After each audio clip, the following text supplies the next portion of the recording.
So when we designed the map the first time, because I'm also a huge Pokemon fan, I was an OG from the very beginning, Pokemon Red, Pokemon Yellow, all those things. When we were a kid, my mom and my dad basically bought us a Game Boy, and we had to share that Game Boy between the three of us.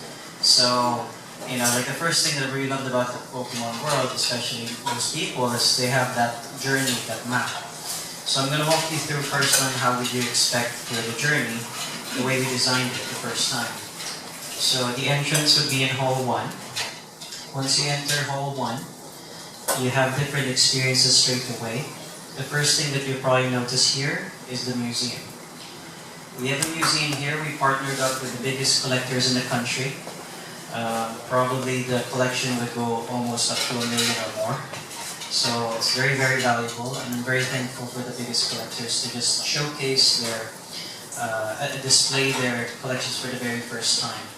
So a lot of those collections are probably never seen by the public. A lot of them are in the cabinet or the closet or the room somewhere. But because of this event, it gives them the opportunity to showcase it. And when you enter here the very first time, you'll see a lot of different things. So I myself am collecting the very first 151 collection. A very good example is something like the Charizard here. I got like 888 PSAs that I managed to find locally here in the Philippines. And then we have friends who are specialists as well when it comes to, let's say, collecting the old Game Boys, the Nintendo Switches, the Pokédexes, the Pokéballs. So you'll see this museum, the first time you'll see there is collectibles, official license that are extremely valuable, and it'll hit that nostalgia factor. Once you go past that, we have a dedicated area called the starter wall. You can take pictures with your favorite starter. As growing up in Pokemon, you pick your starter, right? Bulbasaur, Squirtle, Charmander, and we also have a Pikachu wall dedicated as well for the Pikachu lovers. So then at least you have a place to take a photo next to your favorite starter, just like in the games, right? Once you enter this place, you can see that there's different colored areas and zones. We have an area called Maritime City, Demeter Town, Gaia Garden, Clint Alley, and we have Acidalia Town. So we have 5 different zones. We had the intention to potentially have different experiences, but the way we themed it is basically, for Maritime City, it's like anything to do with collectible items, anything to do with, let's say, anything that you can probably find in a city. So that's really the theme of Maritime. So you'll have your plushies, you'll have, I guess, t-shirts, you'll have a couple of different things. So that's where you can go shopping.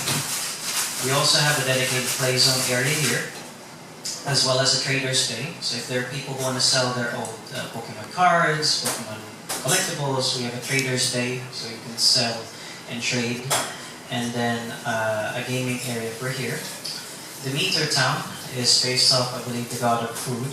And then you have your food area here. We have some booth areas that have Pokemon-themed food, similar to what you probably see in Japan. As well as a Gaia Garden. This is more of a grassy terrain.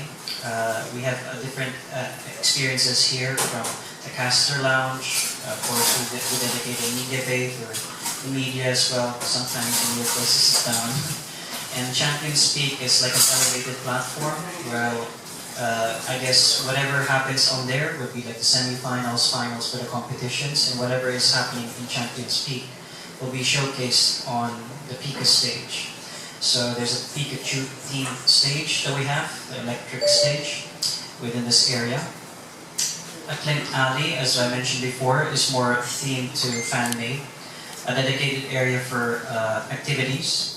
We have people teaching how to do certain art styles. We have people, partners that are doing, let's say Pokemon-themed macaroons or cakes. So you have different experience within this activity area, as well as a fan art gallery and a community wall.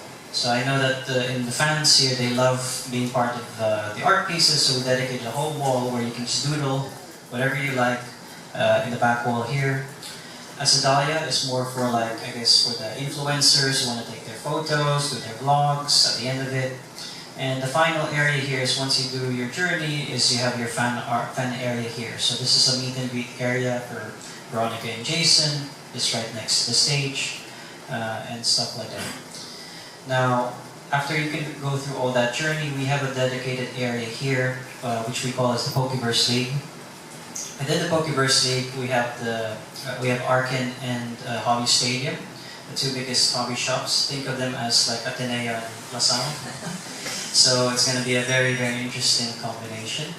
Hobby Stadium will be sponsoring the TCG side. So any Pokemon TCG fans, we're going to have a TCG Battle Day. And then for the VGC, or the video game side, we have Arken to sponsor that part.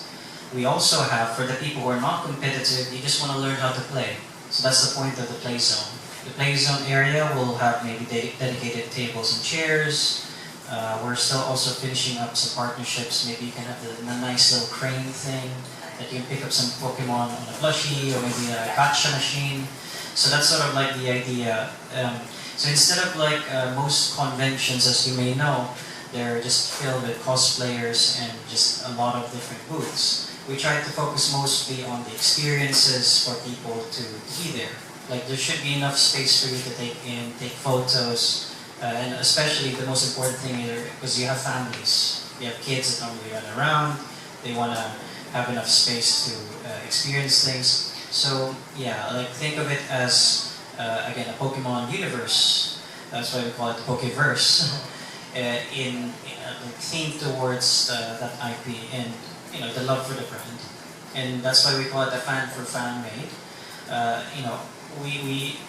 We are partnering with people who have partnered with Pokemon, just like Miniso, Serenity, a few other brands that are coming in as well.